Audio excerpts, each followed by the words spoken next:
you about our association, who we are, what we do, why we're here. I'd like to introduce in the upper right-hand corner, Ray Flynn, who's one of our vice presidents, and the lower Good morning, left corner. and I am live from Las Vegas, and I hope everybody's safe and your families are safe. Thanks, Ray. And below in the lower left corner is Al Gillespie, who's the president of the association. Al, say hi. Good morning, all. I'm also live from Las Vegas, but not in the same room as Ray. So we are doing our social distancing. And my name is Chip Morgan. People on board. And I'm another vice president of the this is our first Broadband Technology Association. Right, and I just got a notification that we're live. So, all right, so we are. So it is working, and I am. Even though my residence is in Las Vegas since the quarantine, I've been at our summer house in sunny Lafayette, Louisiana. So I am very social distance from the two of them. And I just got a notification that we're live. So. Yep. So a little delay there, but hey, sounds good. So let's take Al, why don't you take us through what the association is? Just kind of an overview. Sure. So the association started out because we saw a need that wasn't getting handled through the FirstNet being built by AT&T or the authority, which is the FirstNet authority from the United States government. We saw a disconnect from those who were using or wanted to use FirstNet, those who were developing applications and hardware for FirstNet, and the link between those two and the government and being built by FirstNet being built by AT&T. We wanted to get all those people in the same room to share information and further FirstNet, which is our whole goal. So we started the association. Actually, the three of us that are sitting here on camera started the association with that in mind. We started doing forums. Started whole day and half day forums around the country, putting all these people in the same room, talking about those things that we just mentioned. FirstNet, being built by AT&T, is the corporate side of the build out of FirstNet, the First Responders Network, that was approved by Congress in 2012 and awarded and started. The bid was awarded and started work in 2017 to AT&T through a 25-year contract to provide this network for public safety. So, and part of the legislation then stood up what is the FirstNet Authority through the Department of Commerce. And they had a couple of jobs. One is they had to develop the RFP with the use or with the oversight from public safety to make sure that it met the public safety needs. And once that to AT&T, the sole bidder from all of the major carriers, then is to have the oversight, which is one of the unique things about FirstNet from any other network, is that we have an oversight to make sure that the contract's being fulfilled for public safety. Yeah, so one of the things I'd like to point out at this point is the three of us here were part of the Public Safety Alliance. We were part of the group that advocated for FirstNet, advocated for the spectrum and the money.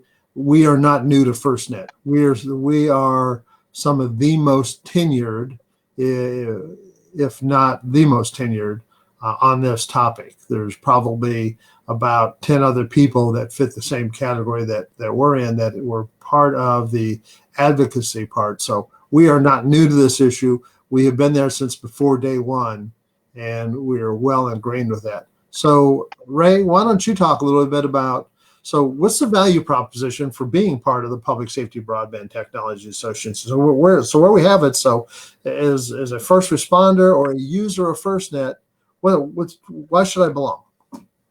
Well, great question. Excuse me. And that was one of the main reasons why we created this organization. And that was allow the users to have a voice.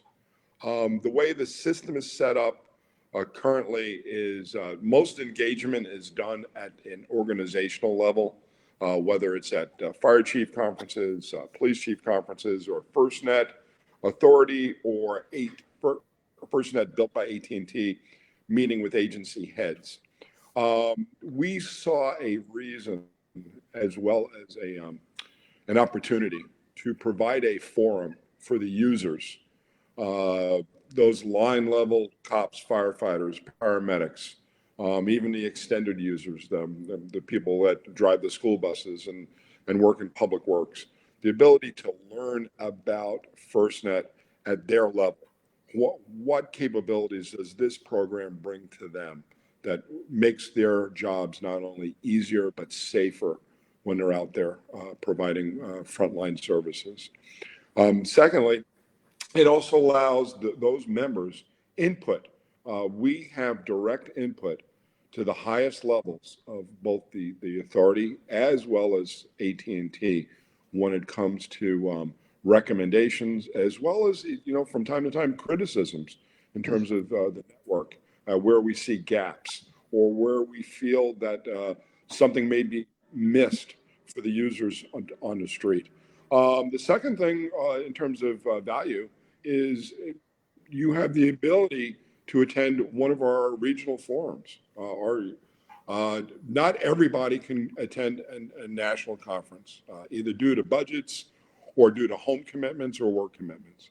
So what we do is we go out to different parts of the country and we provide basically a 6 to 7 hour forum. Everything that you wanted to know about FirstNet.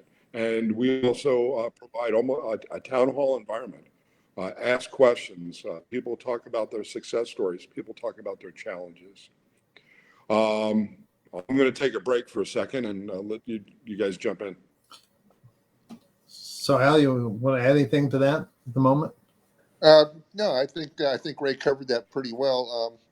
And when we started this, we really wanted to make sure that the voices are getting heard. So the forums that we've been doing for the public safety folks, well, if you're a public safety member, you're a member of our organization. That doesn't cost you anything to go to our forum. We had them all around the country. So, and we will continue to do that once we're able to get out again. But this is an addition to what we're doing now, this forum that we're in right now. But we also have, as I mentioned, we've been doing this for about a year and a half, 2 years now around the country. But we have a major event coming up in the last part of September, first part of October, and we fully expect that to take place as things begin to loosen up with the coronavirus issue. That's going to be in Colorado, in Westminster, Colorado, and it's Vision 2020 for us. It's a multi-day conference, and it is an expansion of what we have been offering on the daily forums. So for those who are interested, it's a very low membership rate. It's $75 annually. You'll see the little member rate saying on the lower right-hand screen. And you also, the link below is where you can find us on the internet. So with that said, what do you want to talk about? Let's talk about what did we do in 2019? I think we did a lot of great stuff we should tell people about. Al, Ray, who wants to kick that one off? Well, I think just to build on what Al said, the biggest thing about 2019 is the forums that we did. We got out, I believe we did 10 of them nationwide. And we did every corner of the United States as well as the heartland. Our average attendance was probably 50 people. at every one of these. I mean, on the smaller end, I believe there might have been 26, and on the bigger end, there might have been close to 70. And there was a lot of engagement. And as a board member, I loved getting out there, meeting our members, meeting our new members, as well as seeing the beautiful country that we have here. Al? So we are all former public safety, and Dick comes from the dispatch and sheriff side and government as an elected official. Ray is a retired sheriff, and I'm fire and EMS. Our executive director is Martha Ellis. She comes from the fire side of the business. Her deputy executive director is Carl Wilms. He's from the sheriff's side out of Colorado. So we have an invested interest in this. Our goal was to make sure that this network that we work so hard to make happen uh, is available and will be successful for public safety. There's a lot of pretenders out there, but there is only one public safety network developed specifically for us in public safety, and that is FirstNet. There are you might think of it as an entirely standalone. It is an entirely standalone network being built by one of the other networks, AT&T. But there's Verizon, T-Mobile, Sprint, AT&T, and the other network is FirstNet. We have our own core, and we have all of the things that you would want for security, for public safety, security encryption. We have our own applications for public safety that have all been vetted through the government and AT&T for this network that belongs to us. We have priority and preemption. A lot of people talk about that, but even if they offer anything, it's all on their commercial network. And let's remind everybody that FirstNet is its own independent authority, just like a corporation would be. It's housed under the U.S. Department of Commerce. It's got its own board of directors made up of first responders, fire chiefs, police chiefs, sheriffs, some executives from wireless companies, but it is predominantly made up of public safety people, and it is supported by what's called the PSAC, Public Safety Advisory Committee, which is 100% public safety representation from all the associations that drive the management and development of FirstNet. When you're paying your FirstNet bill, you're supporting your own network. You're not supporting a commercial network. It is entirely different, as Al has said. Yeah, and I wanted, in terms of its own network, the proof is in the licensing. FirstNet has its own license and its own license number. Other carriers that claim that they support public safety in a separate environment, they're operating under the same license. They're operating under the same core system. We, FirstNet, your network for public safety, has its own license, has its own separate core. So, Ray, why don't you start the discussion about what we're doing in 2020? Now that we've talked about last year, let's talk about this year with the additional forums and, the big news for what's coming up in late September. Yeah, well, and big things in 2020 is that we've had to adapt our organization with the COVID-19 situation going on. We've been unable to do live in-person forums, but that hasn't stopped us. Last week, we did our first ever webinar. It was extremely successful, and we have more coming up. People that are interested in seeing these webinars, again, our website is at the bottom. All the information for registration and sign up is there. Our webinars are free. Please take a look. So hopefully the time can suit you and you can come join us. We've also we've stepped up our game in terms of information we're putting out on Twitter. We're becoming more engaged, obviously, on Facebook. There's also a daily newsletter that's out there that we're a strategic partner with, and it's all things FirstNet. And Dick, you want to talk about that a little bit? Yeah, All Things FirstNet is a blog where we're a news aggregator. Our job is to go out there and find news related to FirstNet and bring it to you in one place. So you don't have to do a Google search or go looking at other places. It's ad supported, and it is really simple. You want to learn about FirstNet, you go to All Things FirstNet. There's links. All Things FirstNet has been doing a whole series on grants and how to apply for grants, how to use grants as it relates to FirstNet. So for additional information, go to www.allthingsfirstnet, as if it were one word, allthingsfirstnet.com. Also at the bottom, we list all the events going on across the country, which right now, let's face it, there aren't many of them because everything's been canceled. But as a general rule, it's a good place to go. So, Al, you want to talk about the big news here for 2020? Yeah. As I mentioned earlier, Vision 2020 is from September 28th to October 1st, as you can see.